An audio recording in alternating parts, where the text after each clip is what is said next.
Hi, this is Professor Arujo Moreno with an overview of Objective 3 in Chapter 2.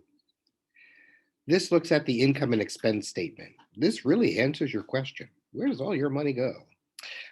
Well, preparing the income and expense statement basically looks at the income, right, your money coming in at a given period of time, say a month, and your expenses, which is your money going out, again, in a particular given month.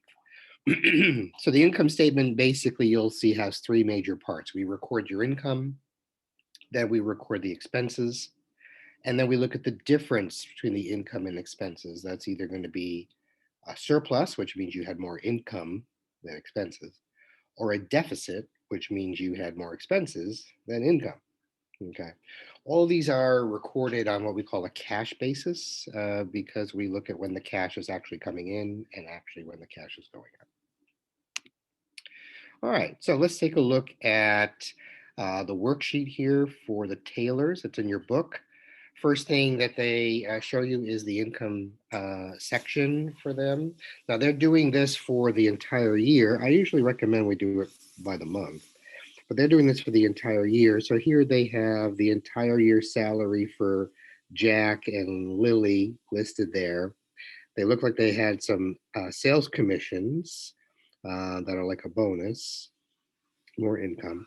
Then they've looked like they've received a lot of interest and some dividends as well. And then they've totaled their income for the year at $86,715. So that's the first step, is to look at all of those sources of income coming in. Again, you can prepare it on a monthly basis for your activity. Expenses, again, money that's gone out, and we use money for everything, right? We need cash to pay rent, pay for food, pay for transportation, clothing. Everything really revolves around the need to use cash for something. There are two different types of expenses that we have. Those that are fixed, those are typically the same every single month. So if you are a renter and your rent's $1,000 for the month, it's going to be $1,000 for the month for that entire year. So that's a fixed expense. If you have a car loan and you pay $250 a month on your car every month, that's a fixed expense. It does not change. It's the same every year, every month. And then you have your variable expenses, which change month to month. So that's going to, you might eat out a lot. You might have a lot of gifts. You might have a lot of entertainment on a particular month, and other months you may not. So the numbers are going to fluctuate. Your utility bills, usually for electric and so forth, I mean, you might use a lot of electricity during certain seasons and certain months, and not very much during others. And so those are going to fluctuate higher in some months, lower in other months. Okay. So it's good to know what Americans spend their money on. So the consumer expenditure reports that are collected by the Bureau of Labor Statistics and the Census Bureau show that Americans in general spend about a third of their income, their monthly income, on housing. Okay.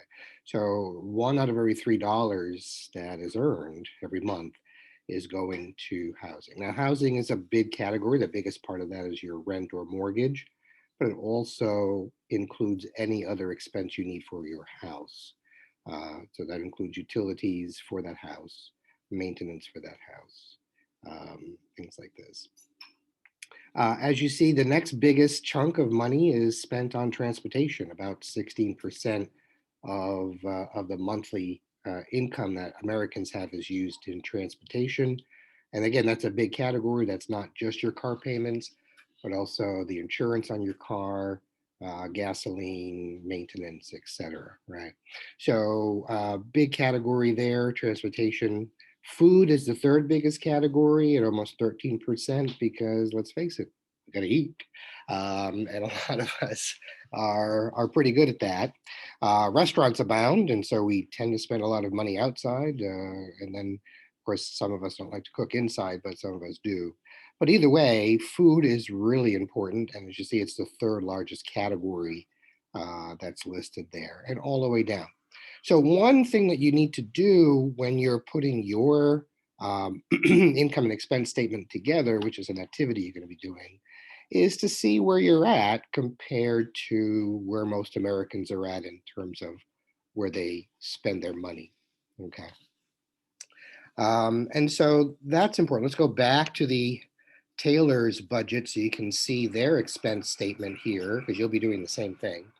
And here they have, of course, they've listed this annually. I would prefer you just do it on a monthly basis, please, just so for 1 month. Their housing is listed here. Their utilities are listed, food, transportation, medical related payments, clothing, insurance, various taxes that they pay, uh, and payments for appliances and furniture and other types of things like that, personal care, recreation, and entertainment, and other items that they list as well. So as you see here, they total expenditures of 65,164. That's for the year. When you compare that to the $86,715 they made for income, the difference is going to be a surplus. In other words, they earned more than what they spent that year by 21,551. That's very important. That's very important because this surplus is what people use in financial planning to reach their goals. So one of the most important things that we need to learn is to obviously live below our means, which is what they're doing, right? They have 86,000 of income, but they're only spending 65,000 of it that year. That's living below your means, right? They're not spending everything. That's really one of the first and most important lessons in financial planning that you need to understand.